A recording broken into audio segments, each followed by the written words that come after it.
ప్రియమైనటువంటి నర్సాపూర్ ఎల్షదాయి విశ్వాసులకు మీకందరికీ ఒక మధ్యాహ్న కాల సమయంలో శుభాలు తెలియజేస్తుంటున్నాను. మనము ముగించుకునే ముందు కొన్ని లేఖన భాగములు, దేవుని పరిశుద్ధ లేఖన భాగములు కొన్ని మనము చూసుకొని, మరి ఈ యొక్క అన్న చెప్తున్నాడు కానీ నేను ఎంత చెప్పినా మీకు ఎక్కాలి కాబట్టి నేను ఎక్కువసేపు మిమ్మల్ని కూర్చోబెట్టాను. దేవుడు నడిపించిన కొలది మనం కొన్ని లేఖన భావాలు మనం చూసుకొని మనము ఈ యొక్క కూడికను ముగించుకుంటూ వస్తాం. రండి, ఈ యొక్క మధ్యాహ్న కాల సమయంలో ఆమోసు రాసిన గ్రంథము 3వ అధ్యాయము 3వ వచనం.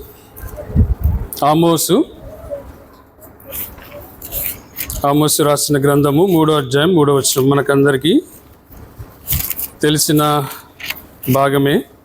తీసిన వాళ్ళు ఎవరైనా ఉంటే చదవండి.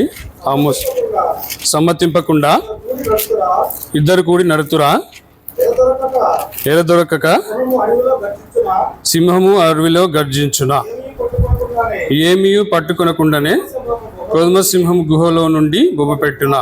ఇక్కడ మనము చూడాల్సిన అంశం ఏంటంటే, సమ్మతింపకుండా ఇద్దరు కూడి నడుతురా. చిన్న ప్రార్థన చేసుకుంటాం. రింగల్ మా తండ్రి, జింగల్ దేవ, మైంగల్ రక్షక, మరొకసారి ఈ యొక్క మధ్యాహ్న కాల సమయంలో ఈ యొక్క ఎల్షదాయి ప్రార్థన మందిరము నర్సాపూర్లో ఈ రీతి అయోగ్య దాసుని మీ యొక్క సిలువ చాటున మరుగుపరుచుకోండి మా ప్రభా. చదివినటువంటి లేఖన వందనాలు తండ్రి. ఉదయకాలం నుంచి ఇంతవరకు నీ యొక్క కాపుదల భద్రతలు మమ్మల్ని ఉంచినారు. మరి ఆరాధనలో మరి మిమ్మల్ని ఆత్మచేత సత్యముతో ఆరాధించే భాగ్యం దయచేసి వచ్చినారు. తిరిగి మా ప్రభా బలవర్తమానంలో మమ్మల్ని మేము పరీక్షించుకున్నటకు మాకు అనుగ్రహించినటువంటి 7 అంతల తండ్రి మరి మర్మముల కొరకే మిమ్మల్ని స్తుతిస్తూ వస్తున్నాం మా ప్రభా. ఈ రీతిగా మరి మేము పరీక్షించుకొని యోగ్యమైన విధాలను బలలో పాల్పొంటకు సహాయపడుతూ వచ్చినాము. ప్రభు మరి చదివినటువంటి లేఖన మాట వందనాలు చెల్లిస్తున్నాం ప్రభు. మరొకసారి ఆమోసు రాసిన గ్రంథము 3వ అధ్యాయం 3వ వచనం ప్రకారం సమ్మతింపకుండా ఇద్దరు కూడి నడుతురా అని మీరు ప్రశ్న వేస్తూ వచ్చినారు. అవును తండ్రి, మరి ఈ సమయంలో మరి చదివినటువంటి లేఖన భావం ద్వారా మీరే మాకు కూడా విరిచి పంచిపెట్టండి ప్రభు. మరి నీ యొక్క వాక్యంని నీ యొక్క పరలోక వర్తమానం చేత మాకు అందించవలసిన కోరుతూ వస్తుంది ప్రభా. నీకు పరిశుద్ధాత్మ చేతను అనుకుని నింపండి ప్రభు. మరి నేను కూడా నీకు ప్రజలైన వారికి కావాల్సిన వర్తమానం అందించడంలో కృపను అనుగ్రహించిన ప్రభా. ఇలాగున తండ్రి మమ్మల్ని మేము శుద్ధిపరచుకొని ఇంకను మరి ఆత్మ చేత మరి బలముతో మరి ఈ యొక్క లోకంలో మేము కొనసాగుటకు మాకు సహాయం అనుగ్రహించవలసి కోరుతూ యేసు పరిశుద్ధ నామమున స్తుతించి ప్రార్థించి అడివేడుకుంటున్నాం మా తండ్రి, ఆమేన్. మధ్యాహ్న కాల సమయంలో చదివినటువంటి లేఖన భాగము మనకందరికి కూడా చాలా పరిచయమైనటువంటి భాగమే. అయితే ఇక్కడ ఆమోసు రాసినటువంటి ఈ యొక్క గ్రంథంలో తను ఏమంటున్నాడంటే, సమ్మతింపకుండా ఇద్దరు కూడి నడుతురా. ఈరోజు మధ్యాహ్న కాల సమయం మన అంశం ఏంటంటే, మరి సమ్మతింపకుండా ఇద్దరు కూడి నడుచురా అంటే మన నడక. మనము సార్వత్రిక సంఘ వాగ్దానము మనము చూసినట్టయితే ఇది 6వ నెలలో మనం ఉంటున్నాం కదా. మరి ఎవరికి జ్ఞాపకం ఉంది సార్వత్రిక సంఘ వాగ్దానం? 3 వాగ్దానాలు ఇక్కడ కూర్చున్న వారిలో దాదాపు అందరికీ జ్ఞాపకం ఉన్నాయని అనుకుంటున్నాను. అయితే అందులో ఒక ముఖ్య అంశం ఉంది. ఏంటి? మరి 2026 సంవత్సరము సార్వత్రిక సంఘ వాగ్దానంలో కామన్గా ప్రతి యొక్క అధ్యాయం వచనంలో రాసినటువంటి విషయం ఏంటంటే నడక. మన నడక కోసం నడుతురా ఏమంటున్నా చూడండి. యెహోషువ 1:9 చూస్తాం చూడండి. యెహోషువ రాసిన గ్రంథము 1:9 మన సార్వత్రిక సంఘ వాగ్దానము ఏమంటున్నాడండి? నేను మీకు ఆజ్ఞాపించి ఉన్నాను కదా, నిబ్బరం కలిగి ధైర్యంగా నుండుము, దిగులు పడకము, జడియకము, నీవు నడుచు మార్గమంతటిలో నీ దేవుడని యెహోవా నీకు తోడై ఉండును.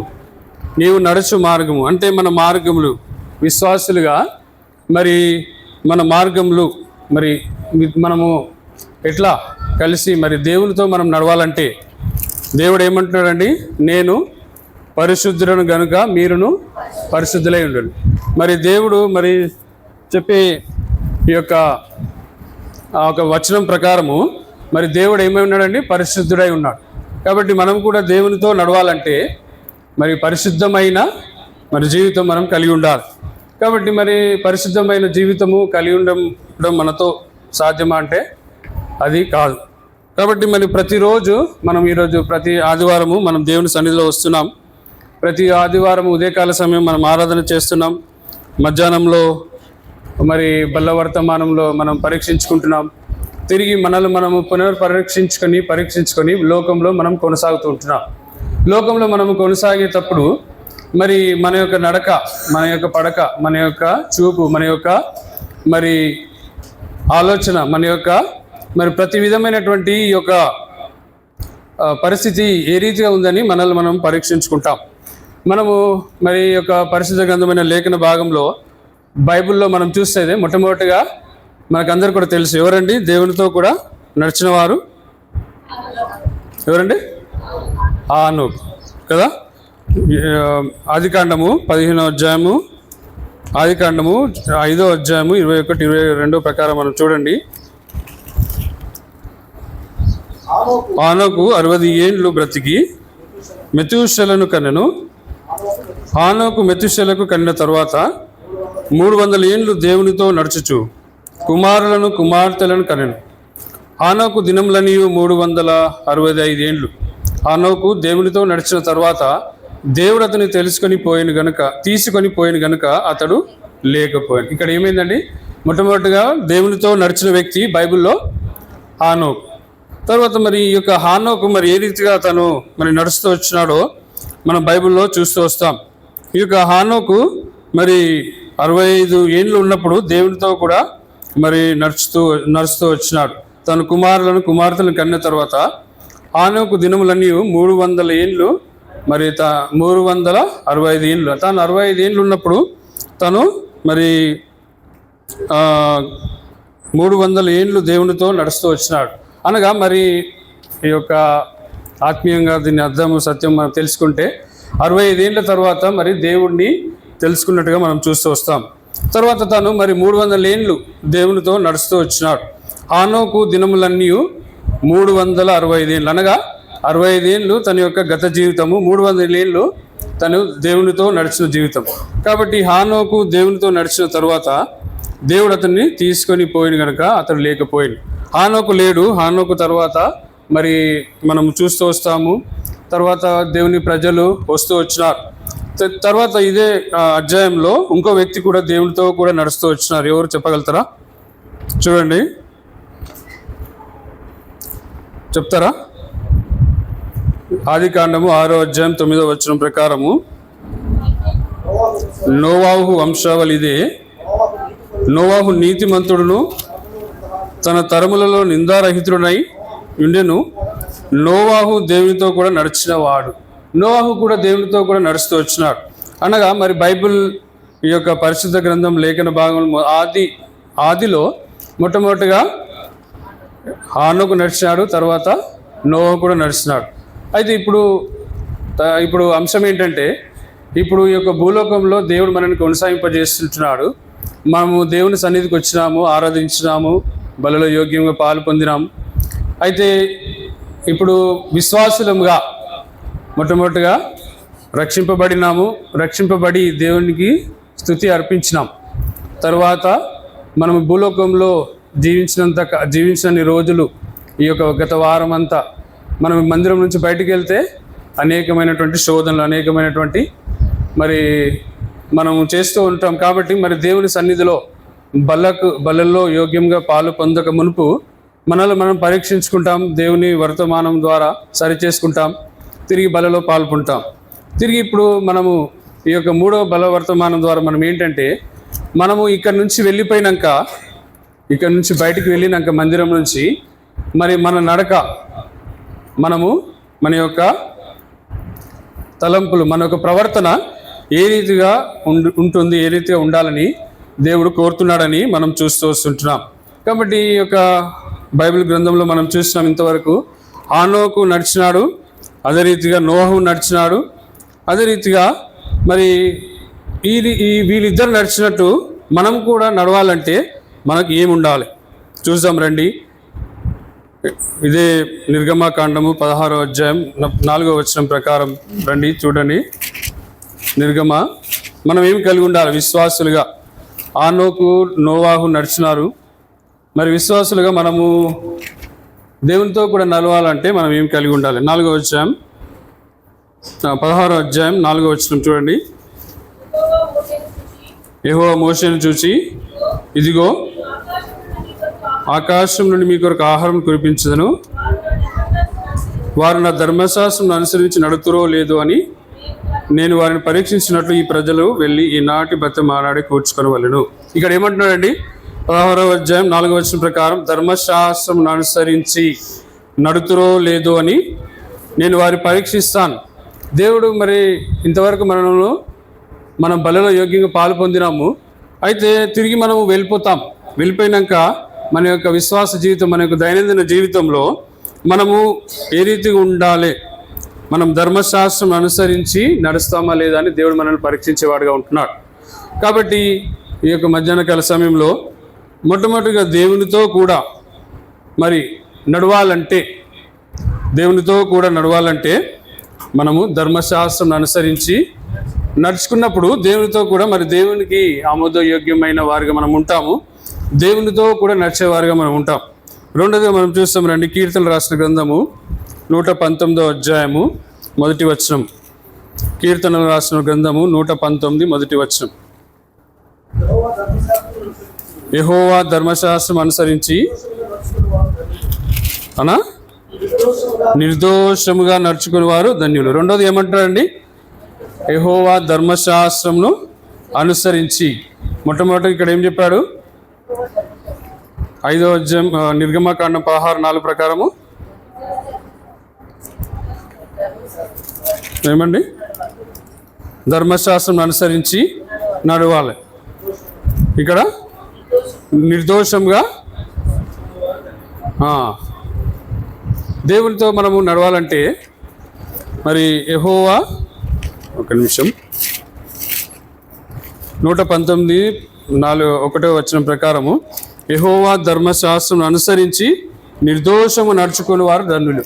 యెహోవా ధర్మశాస్త్రంను మనం అనుకుంటాము, మనం నడుస్తున్నాం కదా అని అనుకుంటాం. కానీ మనము నిర్దోషంగా అంటే ఏ యొక్క మనసులో ఏం లేకుండా, దోషారోపణలు ఏం లేకుండా నిర్దోషంగా మనం నడుచుకోవాలని దేవుడు కోరుతూ ఉంటున్నాడు. కాబట్టి ఎప్పుడైతే మనం అట్లా నడుస్తామో అప్పుడు నోవాహు నడిచిన రీతిగా మనం నడిచేవారుగా ఉంటామని దేవుడు మనకు సెలవిస్తూ ఉంటున్నాడు. రండి చూడండి. ఇదే ఆదికాండము 17వ అధ్యాయం 1వ వచనం ప్రకారము. ఆదికాండము 17 1వ వచనం ప్రకారము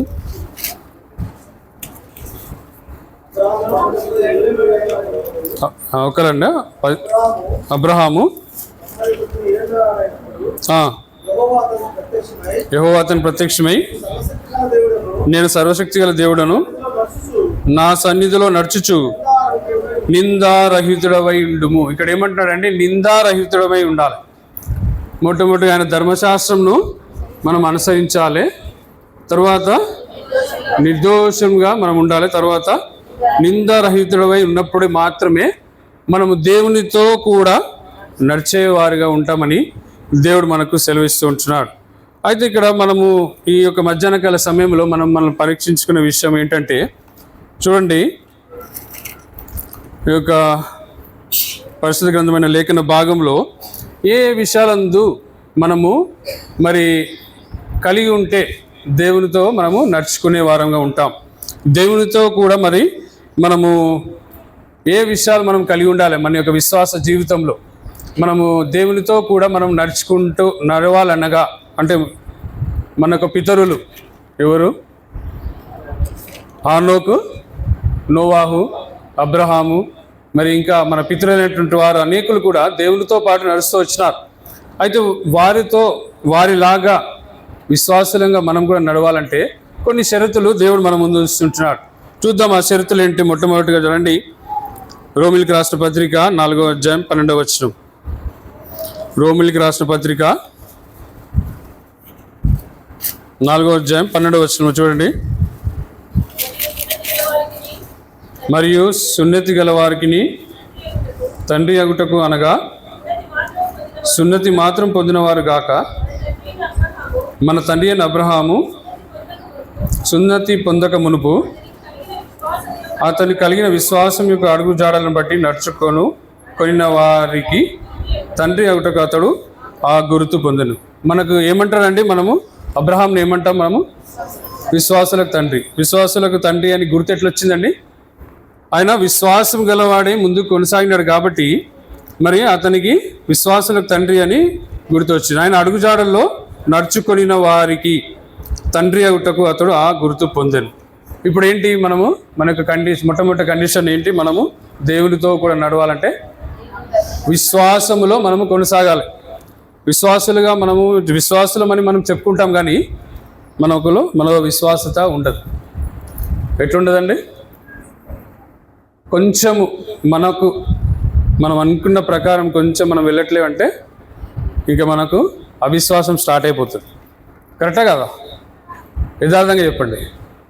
మనం విశ్వాసులం అంటాము, నేను దేవుని బిడ్డను, నేను దేవునితో కూడా నడుస్తాను అంటాం, కానీ మరి మన యొక్క దైనందిక జీవితంలో, మన యొక్క విశ్వాస జీవితంలో ఏదైనా మనం అనుకున్నది కాలేదు, ఏదైనా మనకు ఆపోజిట్గా జరుగుతుందంటే మనం విశ్వాసాన్ని వదిలిపెట్టే వారిగా మనం ఉంటాం.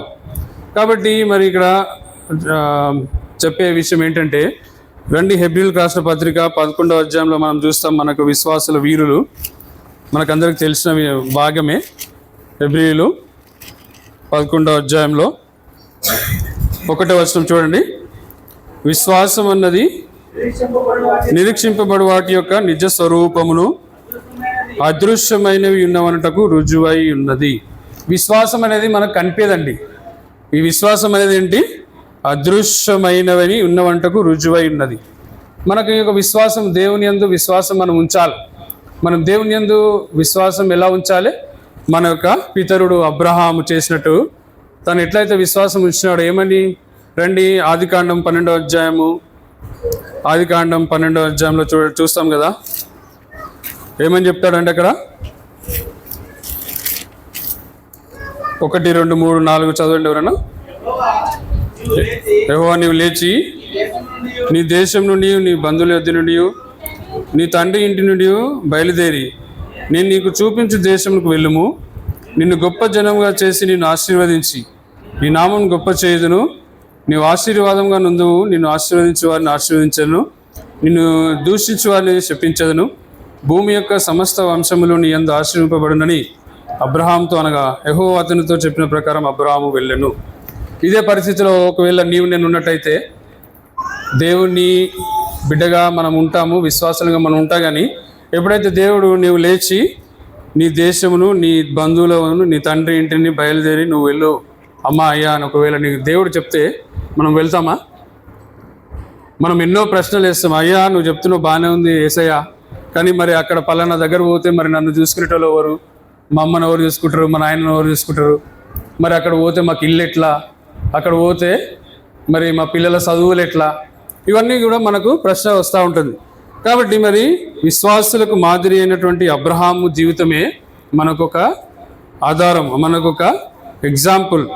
అయితే తాను అబ్రహాము చేసినటువంటి ఆనాడు ఒకవేళ అబ్రహాం కనుక నిజంగా కనుక దేవుని యొక్క ఈ యొక్క మాటలు కనుక 12వ అధ్యాయం 1, 2, 3 వచనాల ప్రకారము దేవునితో కూడా తాను వెళ్ళకపోయినుంటే ఈరోజు మరి ప్రపంచమంతా ఈ రీతిగా మరి ఈ యొక్క మరి దేవుని ప్రజలుగా మనం అందరం కూడా మరి ఉండేవారం కాదు.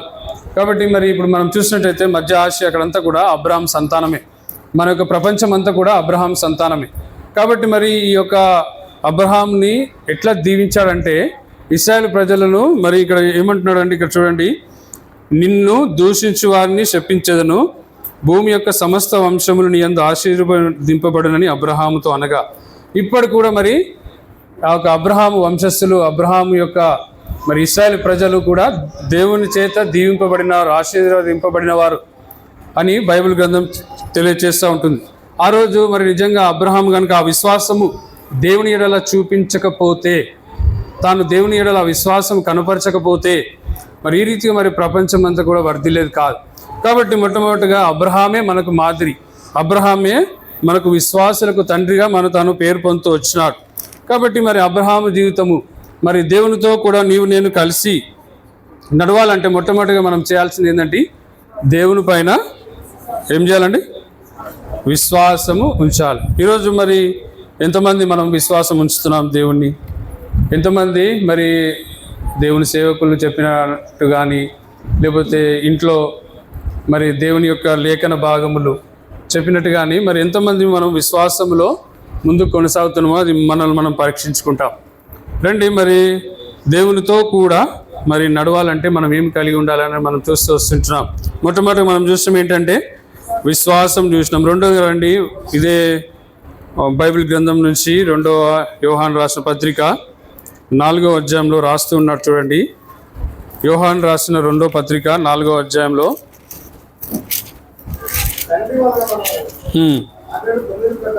ఆజ్ఞను పొందిన ప్రకారం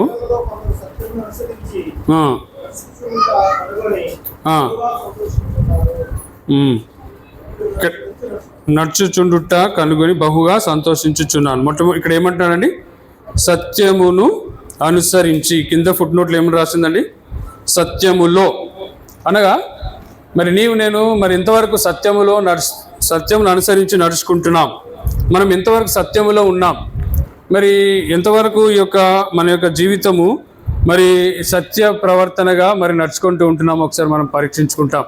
మధ్యాహ్నకాల సమయంలో మొట్టమొదటిగా ఈ యొక్క దేవునితో కూడా మనం నడవాలంటే ఎట్లా ఉండాలండి? మన జీవితము సత్యములో నడవాలి. మొట్టమొదటిగా విశ్వాసంలో నడవాలి, రెండవదిగా సత్యంలో నడవాలి. మనం మరి హోషేయ రాసిన గ్రంథము రండి 14వ అధ్యాయం 9వ వచనం చదవండి. హోషేయ ఏమని చెప్తున్నాడు ఇక్కడ చూడండి. బిగ్గరగా చదవండి, తీసినారు. హోషేయ 14వ అధ్యాయము 9వ వచనం.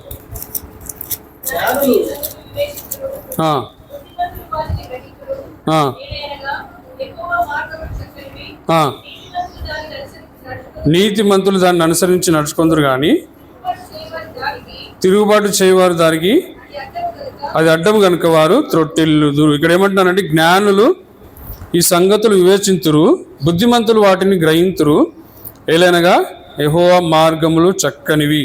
యెహోవా మార్గములు ఏమంటున్నారండి? ఆయన మార్గంలో మనం నడవాలంటే అవి ఎంతో చక్కనివి. నీతిమంతులు దానిని అనుసరించి నడుచుకోవాలి. నీతిమంతులుగా నీవు నేను ఉండి మరి దాన్ని అనుసరించి నడుచుకున్నప్పుడు దేవుని మార్గములో మనం నడిచేవారుగా మనం ఉంటాం. అదే రీతిగా మరి ఈ యొక్క మలాకి 2:6 ప్రకారం చూడండి. మలాకి 2:6 చదవండి. అక్కడ ఇంకో మాట చెప్తున్నాడు దేవుడు.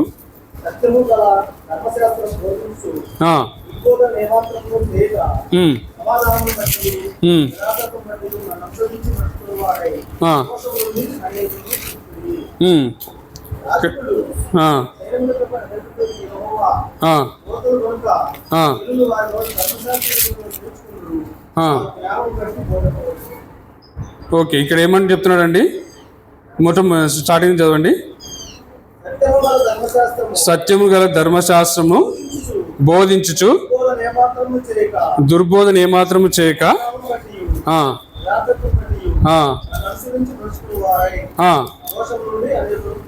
యథార్థతను బట్టి అనుసరించుచు. ఇక్కడ ఏమంటానండి? సత్యము గల ధర్మశాస్త్రమును బోధించుచు దుర్బోధన ఏమాత్రమును చేయక సమాధానం బట్టి. ఇక్కడ ఏమంటాడు? యథార్థంగా ఉండాలండి. నేను యథార్థతను బట్టి అనుసరించి నడుచుకున్నప్పుడు మనము మరి అనేకులను మరి మాదిరికరంగా మనం జీవించేవారుగా ఉంటాం. దేవునికితో కూడా మనము నడిచేవారుగా మనం ఉంటాం.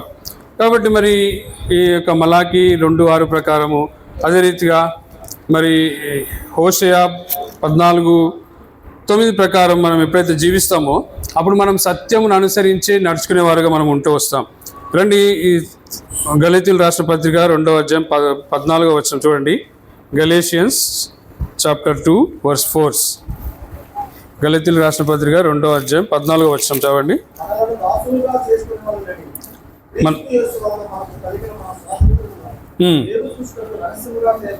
ఓకే, సువార్త సత్యము ఆ, మీ మధ్య నిలిచినట్లు ఆ, మేము వారికి ఎంత కరియాలను లోపరుచుకుని ఒప్పుకోలేదు. ఉమ్, ఎన్నికైన వారుగా ఎంత వారు ఏమీ నేర్చుకోలేదు. వారంతటి వారైనను నాకు నచ్చలేదు. ఉమ్. దేవుడు నన్ను వేసుకుని చూడండి. ఇక్కడ చూడండి 14వ వచనంలో, వారు సువార్త సత్యము చొప్పున క్రమంగా నడుచుకొనకపోవుట నేను చూసినప్పుడు అందరి ఎదుట కెఫాతో నేను చెప్పినది ఏమనగా, నీవు యూదుల ఇండియు యూదుల వల్లే కాక అన్యజనుల వల్లనే ప్రవర్తించుచుండగా అన్యజనులు యూదుల వల్లే ప్రవర్తించాలని ఎందుకు బలవంతం చేయుచున్నావు? ఇక్కడ ఏమంటున్నాడండి, వారు మరి సువార్త సత్యం చొప్పున క్రమంగా నడుచుకొనకపోవుట చేత మనము యూదులమై ఉండి, అనగా మీరు ఎప్పుడైతే మనము దేవుని చేత మరి రక్షింపబడి మరి ఇజ్రాయెల్గా నువ్వు యాకోబు వలె ఉండి ఇజ్రాయెల్గా నువ్వు ఎప్పుడైతే మార్చబడుతూ వచ్చినావో అప్పుడే మరి యూదుల వైపు వచ్చినావు. అయితే యూదుల వలె కాక అన్యజనుల వల్లనే ప్రవర్తించుచుండగా అన్యజనులు యూదుల వలె ప్రవర్తింపవలని ఎందుకు బలవంతము చేయుచున్నావు? అన్యజనులు యూదుల వలె ప్రవర్తింపవాలని ఎందుకు బలవంతం చేయుచున్నావు? మనము జన్మం వలనే యూదులమే కానీ అన్యజనులలో చేరిన పాపులము కాము. మనుషుడు యేసుక్రీస్తునందలి విశ్వాసం వల్లనే కానీ ధర్మశాస్త్ర సంబంధమైన క్రియల మూలంగా నీతిమంతుడుగా తీర్చబడరని ఎరిగి మనము ధర్మశాస్త్ర సంబంధమైన క్రియల మూలం గాక క్రీస్తునందలి విశ్వాసం వల్లనే నీతిమంతులమని తీర్చబట్టకై. ఇక్కడ ఏమంటారంటే, నీతిమంతుడుగా నీవు తీర్చబడాలంటే, నీతిమంతుడుగా నీవు ఉండాలంటే మరి తాను యూదుల వలె కాక మరి ఉండాలని మరి ఇక్కడ తెలియజేస్తూ ఉంటున్నాడు. కాబట్టి మరి మూడోది ఇక్కడ మనం చూడాల్సిన సత్య ప్రవర్తనలో మనం నడుస్తున్నప్పుడు నీతిమంతుడుగా కూడా నువ్వు ఉండాలి. నీతిమంతుడుగా ఉండాలి, సత్యంను అనుసరించి నడవాలి. మరి అంతకంటే ముందు విశ్వాసంలో నీవు కొనసాగాలి. తిరిగి మరి మొదటి యోహాను రాసిన పత్రిక 1:6-7 చూద్దాం రండి. యోహాను రాసిన పత్రిక 1:6-7, అదే మొదటి యోహాను రాసిన పత్రిక 1:6-7, 2:6 కూడా ఇట్లనే రాసింది చూడండి. యోహాను రాసిన పత్రిక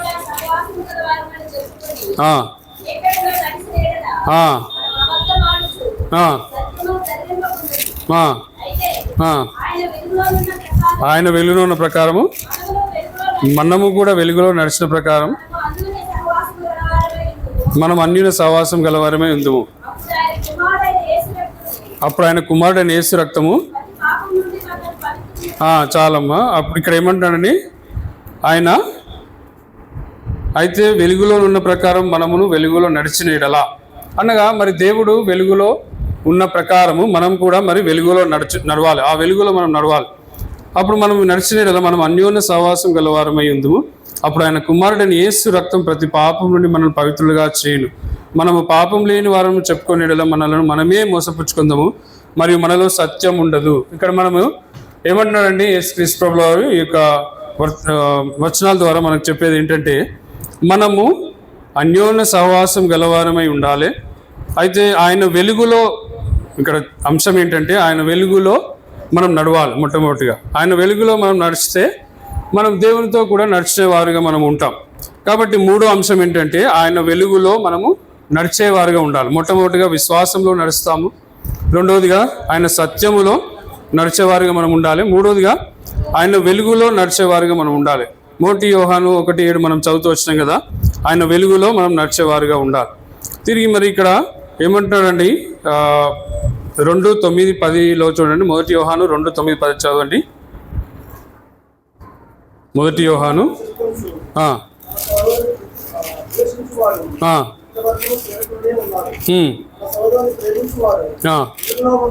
వెలుగులో ఉన్నవాడు,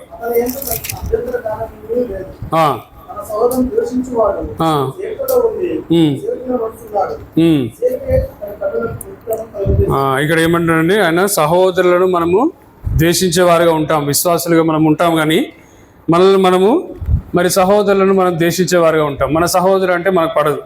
కాబట్టి మరి ఎప్పుడైతే నీవు నీ సహోదరుని ప్రేమిస్తావో అప్పుడే మరి నువ్వు వెలుగులో నడిచేవాడిగా ఉంటావని ఇక్కడ బైబిల్ తెలియజేస్తూ ఉంటుంది. కాబట్టి మరి నువ్వు వెలుగులో నడిచేవాడిగా ఉండాలి. ఆ వెలుగులో మనం నడిచేవారుగా మనం ఉండాలి. కాబట్టి ఉన్నప్పుడే దేవునితో కూడా నేను నడిచేవారుగా మనం ఉంటామని బైబిల్ గ్రంథం తెలియజేస్తూ ఉంటుంది. రండి, కీర్తనలు రాసిన గ్రంథము 26:11 ప్రకారము 4వ అంశం ఏంటంటే చూస్తూ వస్తాం. కీర్తనలు 26:11. ఏమని ఉండి నీవు యథార్థవంతుడై నడుచుకోవాలి, అది చాలనా? ఇక్కడ ఏమంటున్నాడండి? యథార్థవంతుడు. నేను పరీక్షించుకుంటాము ఈరోజు మధ్యాహ్నకాల సమయంలో ఎంతవరకు మనం యథార్థత కలిగి ఉన్నాం, ఎంతవరకు ఆయన వెలుగులో మనం నడిచేవారుగా ఉంటున్నాం, ఎంతవరకు మనము ఈ యొక్క మన యొక్క ఇంట్లో, మన గృహంలో కానీ, సంఘంలో కానీ, మన యొక్క ఉద్యోగం చేసే స్థలంలో కానీ మనం ఎంతవరకు యథార్థతతో, మన యథార్థత స్థితి, మన యొక్క యథార్థత, మన యొక్క ప్రవర్తన ఎంతవరకు ఉందో మనం చూసుకుంటూ వస్తాం. అయితే ఇక్కడ ఈ దావీదు రాసిన గ్రంథం కీర్తనలో 26వ అధ్యాయం 11వ వచనం దావీదు ఏమంటాడండి? నేను యథార్థవంతుడనై నడుచుకొనుచున్నాను, నన్ను విమోచింపు, నన్ను కరుణింపుము, నేను యథార్థవంతుడని నడుచుకొనుచున్నాను. దావీదు అయితే తను చెప్తూ ఉంటున్నాడు, నేను యథార్థవంతుడని నడుచుకుంటున్నాను. మరి నీవు ఎంతవరకు యథార్థవంతుడవై ఉన్నావు? మరి దావీదు వల్ల నీవు నేను కూడా ఉన్నామా? మధ్యాహ్నకాల సమయంలో మరి విశ్వాసులుగా మనము భూలోకంలో, మనము బయట ప్రపంచంలో మనం వెళ్తాం. వెళ్ళినప్పుడు మరి మనము దేవునితో కూడా మరి ఇద్దరు కూడి నడవాలంటే ఎంతో కష్టం. ఇంట్లో భార్య భర్తలు, అత్త కోడళ్ళు, మరి అన్నదమ్ముళ్ళు, మరి అక్క చెల్లెళ్ళు ఇద్దరు కూడి వారి యొక్క సేమ్ థాట్స్, వారి యొక్క తలంపులు వేరు, వారి యొక్క ఆలోచనలు వేరు. మరి వాళ్ళిద్దరు కూడి నడవాలంటే మరి బైబిల్ గ్రంథంలో ఉన్నటువంటి ఈ యొక్క మరి కొన్ని భాగంలో మనం చూస్తూ వచ్చినాం. దేవునితో మనలో మానవులమైన మనమే ఇంట్లో సరైన రీతిలో మనం నడిచేవారుగా ఉంటాం. భార్య ఒక సైడ్ వెళ్తే భర్త ఒక సైడ్ వెళ్తాడు, తండ్రి ఒకటి చెప్తే కొడుకు ఒకటి చేస్తాడు, తల్లి ఒకటి చెప్తే కూతురు ఒకటి చేస్తుంది. కాబట్టి మనం అందరం కూడా వ్యవసాయం చేసేవారమే కదా. మరి మనము మన ఎద్దులను కాడికి ఈ యొక్క నాగలి కడతాం. ఒక ఎద్దు ఇటు పోతుంటే ఒక ఎద్దు ఇటు వెళ్తే మరి ఆ యొక్క మరి దున్నడము కరెక్ట్ జరుగుతుందా? జరగదు కదా. ఆ ఎద్దులను మరి కానికి పెట్టి దాన్ని ఎంతో మరి ఆ యొక్క రైతు మరి కంట్రోల్ చేస్తూ ఉంటాడు. మరి ఆ యొక్క భూలోకంలో మరి ఈ యొక్క మరి మన యొక్క జీవితమే, మన యొక్క కుటుంబ జీవితమే, మన యొక్క సంఘ జీవితం, సంఘంలో కూడా చూస్తే సేవకుడు ఒకటి చెప్తే విశ్వాసులు ఒకటి చేస్తారు. కాబట్టి మన విశ్వాసుల తలంపులు ఒకటి ఉంటుంది, సేవకుల తలంపు ఒకటి ఉంటుంది. కాబట్టి మరి ఈ రెండు కూడా కలిసి వెళ్ళాలంటే మరి దేవునితో కూడా మరి ఆమోసు గ్రంథం 3:3 ప్రకారం మరి ఇద్దరు కూడి నడుతురా, సమ్మతితో కూడి నడుతురా అని దేవుడు ప్రశ్న వేస్తూ ఉంటున్నాడు.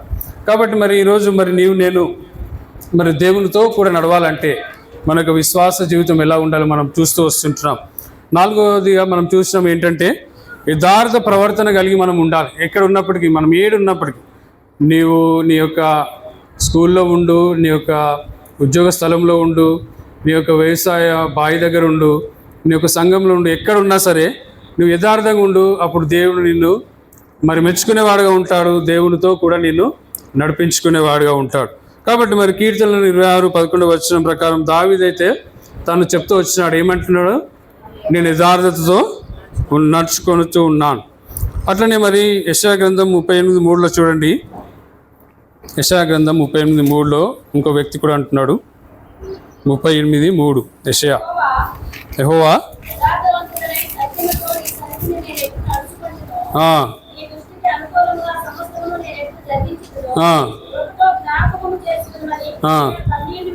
హిజ్కియా కన్నీళ్లు విడిచి యెహోవాను ప్రార్థన చేశాను. ఇక్కడ ఇంకో వ్యక్తి ఎవరు ఏమంటే హిజ్కియా, తాను కూడా ఏమంటున్నాడు? యెహోవా యథార్థ హృదయుడనే సత్యముతో నీ సన్నిధిని నేను ఎట్లు నడుచుకుంటునో, నీ దృష్టికి అనుకూలంగా సమస్తము నేను ఎట్లు జరిగించుతానో కృపతో జ్ఞాపకం చేసుకొనమని హిజ్కియా కన్నీళ్లు విడిచి యెహోవాను ప్రార్థించాను.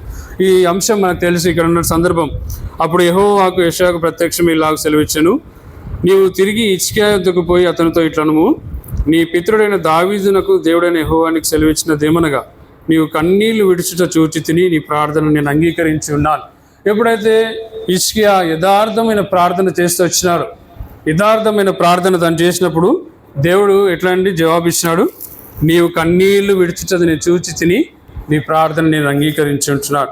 కాబట్టి మన యొక్క ప్రవర్తన, మన యొక్క మన యొక్క నడక ఎట్లా ఉండాలంటున్నాడండి? 4వదిగా యథార్థంగా ఉండాలి. యథార్థంగా ఉండి నువ్వు ప్రార్థన చేస్తే దేవుడు నీకు జవాబు ఇచ్చేవాడుగా ఉంటున్నాడు. యథార్థంగా నీ యథార్థత నువ్వు యథార్థతనే నీకు నీ యొక్క సాక్ష్యంను తెలియజేస్తుంది. నువ్వు ఉన్న ఎక్కడున్నా సరే, నువ్వు ఉద్యోగంలో ఉన్నా సరే, నువ్వు స్కూల్లో ఉన్నా సరే, కాలేజీలో ఉన్నా సరే, మరి వ్యవసాయం దగ్గర ఉన్నా సరే, నీ యొక్క మరి జీవితము అప్పుడు సాక్ష్యంగా మరి చెప్పబడుతూ వస్తుంది. చూడండి, ఆయన యథార్థపరుడబ్బా, ఆయన ఆ అమ్మ చాలా యథార్థవంతురాలు చెప్తారు కదా, మనం చెప్తాం కదా వేరేల కోసం సాక్ష్యం. యథార్థంగా ఆయన చాలా యథార్థపరుడండి. ఆ రీతిగా మరి నేను కూడా మరి పేరు తెచ్చుకోవాలంటే, మరి దేవునితో కూడా మనం నడవాలంటే మన యొక్క ప్రవర్తన యథార్థ ప్రవర్తన అయి ఉండాలి. అప్పుడే మనము మరి దేవుడు ఆశించిన రీతిలో మనం నడిచేవారుగా ఉంటాము. యథార్థవర్తుడను మేము ప్రవర్తిస్తాము, యథార్థ హృదయంతో మనం జీవిస్తాం. కాబట్టి మరి దేవుడు మరి ఇక్కడ తెలియచేసేది ఏంటనగా, దావీదు చెప్తూ వచ్చినాడు తన యొక్క అనుభవం యథార్థపరుడని. హెచ్కే కూడా యథార్థవర్తుడుగా ప్రార్థన చేస్తూ వచ్చినాడు, తను జవాబు పొందుతూ వచ్చినాడు. రండి మరి 5వదిగా మనం చూస్తూ వస్తాము. 2 యోహాను 6వ వచనం చదవండి తీసిన వాళ్ళు. మనం ఆయన ఆజ్ఞల ప్రకారము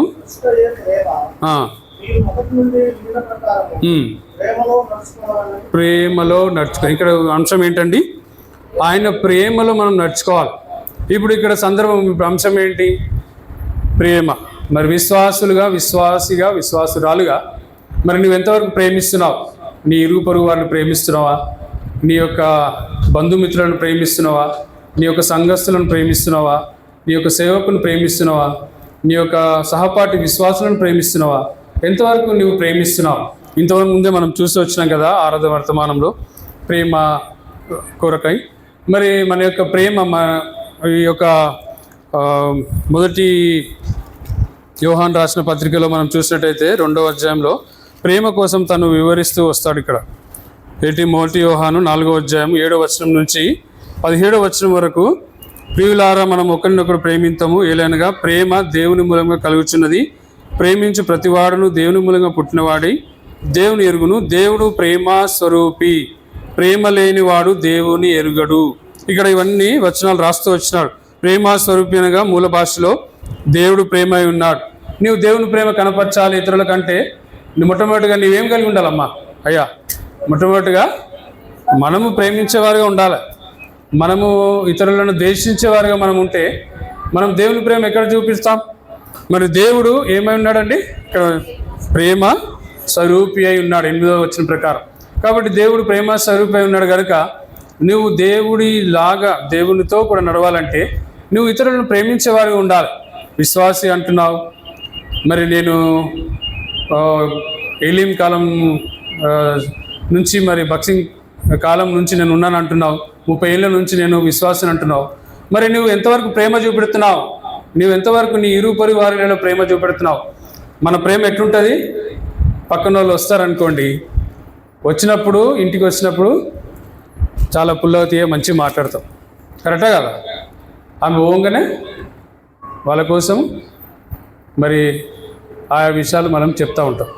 కాబట్టి మరి చెప్పాల్సిన అంశం ఏంటంటే, నువ్వు ప్రేమ కలిగి ఉండు, ప్రేమించు, నీకు సాధ్యమైనంత వరకు నువ్వు ప్రేమించు. లేకపోతే మరి దూరంగా ఉండు, కానీ ద్వేషింపకు అని దేవుడి ఇక్కడ తెలియజేస్తూ ఉంటున్నాడు. కాబట్టి మరి దేవునితో కూడా నువ్వు నడవాలంటే, ఒక విశ్వాసిగా నీ యొక్క సుగుణాలు, నీ యొక్క మరి ఆ యొక్క మరి కండిషన్స్ దేవునితో కూడా నువ్వు నడవాలంటే నువ్వు ప్రేమ కలిగి ఉండాలి. నీ యొక్క విశ్వాసి అంటున్నావు, నువ్వు ప్రేమించలేని స్వభావం నీకు ఉంటే మరి ఎంతవరకు అది ఆమోదయోగ్యమో అది నిన్ను నువ్వు పరీక్షించుకోవాలి. కాబట్టి మరి ఈ సందర్భంలో దేవుడు కోరేది ఏంటంటే, నువ్వు ప్రేమ కలిగి ఉండాలి. ఇతరులను ప్రేమించాలి, సంఘస్థులను ప్రేమించాలి, సేవకులను ప్రేమించాలి, మరి విశ్వాసులను ప్రేమించాలి, సహపాఠి విశ్వాసులను ప్రేమించాలి. కాబట్టి నీ బంధుమిత్రులను ప్రేమించాలి, ఇరుగు పొరుగు వారిని ప్రేమించాలి, అమ్మ నాయనను ప్రేమించాలి. కాబట్టి నువ్వు ఒకవేళ నువ్వు ప్రేమ లేని వాడవైతే, మరి ఇక్కడ మనం చూస్తూ వచ్చాం కదా మొదటి యోహాను 4వ అధ్యాయం ప్రకారము, మరి ప్రేమ లేకపోతే మరి నీ యొక్క విశ్వాసం కూడా వ్యర్థమే. కాబట్టి మరి 5వదిగా మనం చూసినాం ఏంటంటే, ప్రేమ కలిగి ఉండాలి. చూడండి ఇక్కడ రోమిలికి రాసిన పత్రిక 13వ అధ్యాయం 8-9 ఏమంటున్నారు చూడండి. రోమన్స్ 13, 8, 9. ఆ. ఒకరినొకరు ప్రేమించిన విషయంలో తప్ప మరి ఏమీ ఎవరికి అచ్చి ఉండవద్దు. పొరుగు వారిని ప్రేమించేవాడే ధర్మశాస్త్రం నెరవేర్చినవాడు. చూడండి ఇక్కడ 9వ వచనము 3వ లైన్ నుంచి, మరి ఏ ఆజ్ఞను ఉన్నడలా అది నిన్ను వలె నీ పొరుగు వారిని ప్రేమింపవలనని వాక్యంలో సంక్షేపంగా ఇమిడి ఉన్నది. ఇక్కడ ఏమని చెప్తున్నాడు? ఇంతకుముందు చెప్పాను కదండి, నిన్ను వలె నీ పొరుగు వారిని నువ్వు ప్రేమించినప్పుడే, నీ పొరుగు వారిని ప్రేమించేవాడే ధర్మశాస్త్రం నెరవేర్చినవాడు. మొట్టమొదటి మనం చూస్తూ వచ్చాం కదా, దేవుణ్ణి అనుసరించాలంటే, దేవునితో నడవాలంటే ధర్మశాస్త్రం అనుసరించాలి. ధర్మశాస్త్రం అనుసరించాలంటే కండిషన్, నీ పొరుగు వారిని ప్రేమించాలి. నువ్వు పొరుగు వారినే ప్రేమించవు, మరి నీ ధర్మశాస్త్రం ఎట్లా అనుసరించేవాడిగా ఉంటావు? నువ్వు మరి నీ పొరుగు వారిని చూస్తే నువ్వు ద్వేషిస్తావు, మరి ధర్మశాస్త్రం ఎట్లా అనుసరించేవాడిగా ఉంటావు? కాబట్టి మరి బైబిల్లో లేఖన భాగంలో తెలియచేసేది ఏంటంటే, నిన్ను వలె నీ పొరుగు వారిని ప్రేమించు. చూడండి మరి రండి, ఇంకో సుగుణం మనం ఏం కలిగి ఉండాలి? ఆరోదిగా చూడండి, ఎఫెసీయులకు రాసిన పత్రిక 5వ అధ్యాయం 16వ వచనం. ఎఫెసీయులకు రాసిన పత్రిక మనకందరికి తెలిసిన విషయమే, 5:16. దినములు చెడ్డవి కనుక మీరు సమయమును పోనీయక సద్వినియోగం చేసుకొనుచు అజ్ఞానుల వలె కాక జ్ఞానుల వలె నడుచుకొనున్నట్లు జాగ్రత్తగా చూచుకొనుడి. ఇక్కడ ఏమంటున్నాడండి? 6వ అంశం, జ్ఞానుల వలె నడుచుకోవాలి. మనం విశ్వాసులుగా మనం ఉండి మనము జ్ఞానుల వల్ల ఎప్పుడైతే నడుచుకుంటామో అప్పుడు ఆ యొక్క దేవాతి దేవుణ్ణి, యెహోవా దేవుని నువ్వు వెంబడించేవారుగా, ఆయనతో కూడా నువ్వు నడిచేవాడుగా ఉంటావని ఇక్కడ బైబిల్ గ్రంథం తెలియజేస్తూ ఉంటుంది.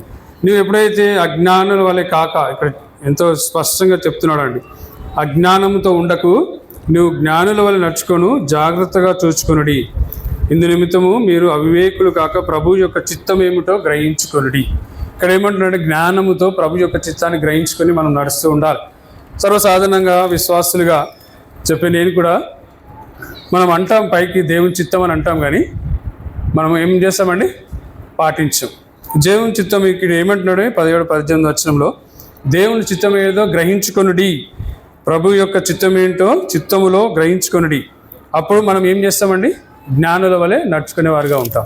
కాబట్టి ఎప్పుడైతే నువ్వు దేవుని చిత్తాన్ని కనుక్కొని దేవుని చిత్తాన్ని గ్రహించి నువ్వు నడుచుకుంటావు, అప్పుడు నువ్వు దేవుడు నీకు అపారమైన జ్ఞానం ఇచ్చేవాడుగా ఉంటావు. అప్పుడు నువ్వు దేవునితో మరి నడిచేవాడుగా ఉంటావు.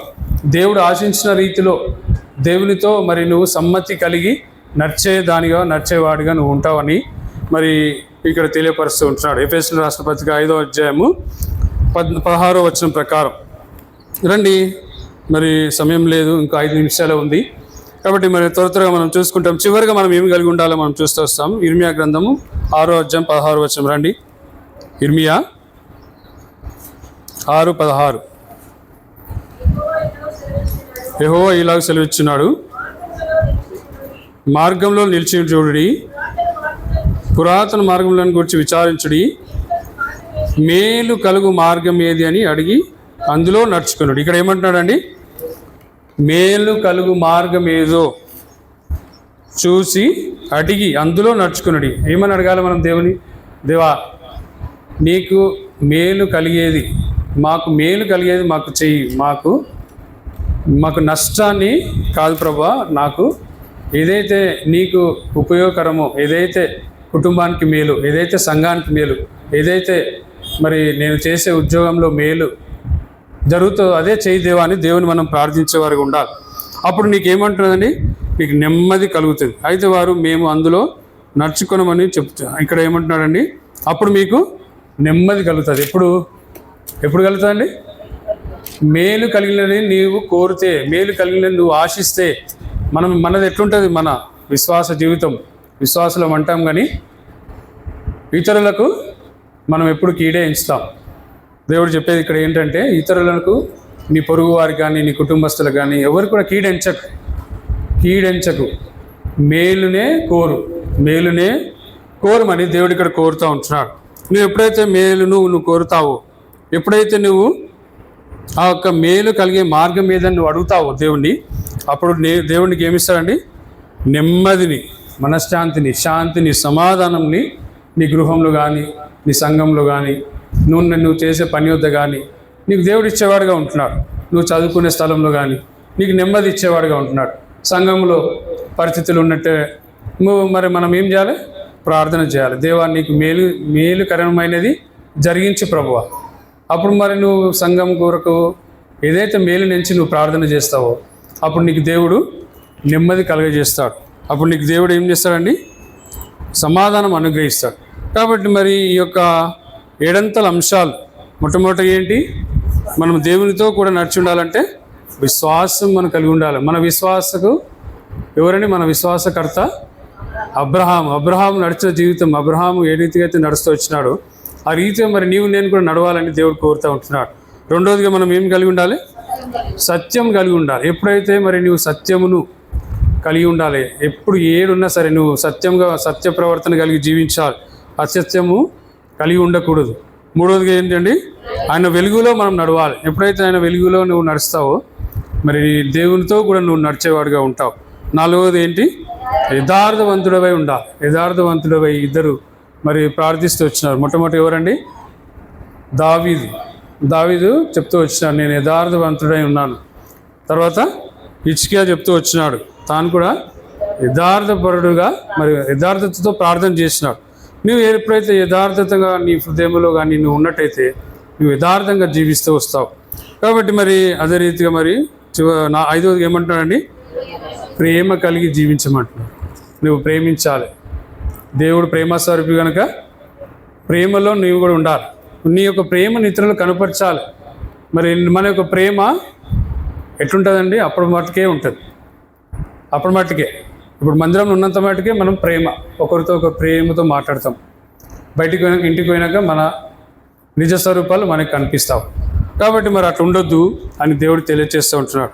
నువ్వు ప్రేమ కలిగి జీవించాలి.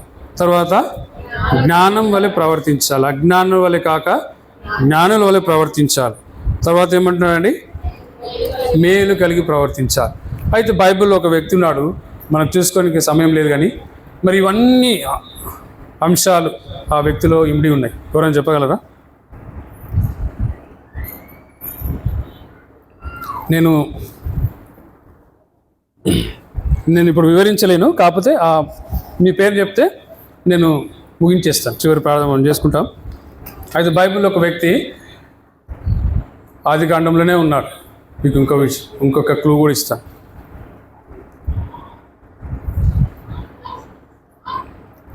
ఎవరండి?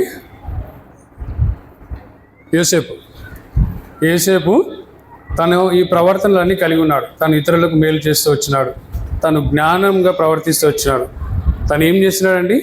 అన్నదమ్ములను ప్రేమిస్తూ వచ్చినాడు.